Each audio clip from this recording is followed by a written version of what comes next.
നമസ്കാരം. ബാലരാമപുരത്ത് കൊല്ലപ്പെട്ട 2.5 വയസ്സുകാരിയുടെ അമ്മ ശ്രീതു സാമ്പത്തിക തട്ടിപ്പിന് ഇന്നലെ അറസ്റ്റിലായി. ദേവസ്വം ബോർഡിൽ ജോലി വാഗ്ദാനം ചെയ്ത് 10 ലക്ഷം രൂപ തട്ടി എന്ന പരാതിയിലാണ് case. Neyyattinkara first class judicial magistrate കോടതി 14 ദിവസത്തേക്ക് ശ്രീതുവിനെ റിമാൻഡ് ചെയ്തിരിക്കുന്നു.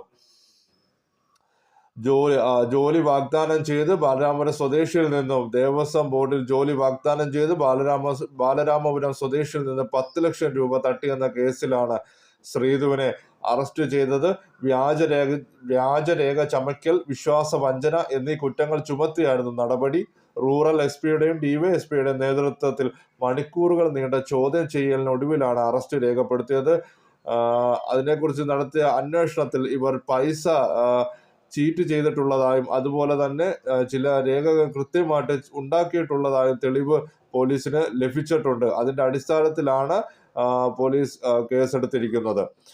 ദയവായി ചാനൽ സബ്സ്ക്രൈബ് ചെയ്യുക, ലൈക്ക് ചെയ്യുക, ഷെയർ ചെയ്യുക. നന്ദി, നമസ്കാരം.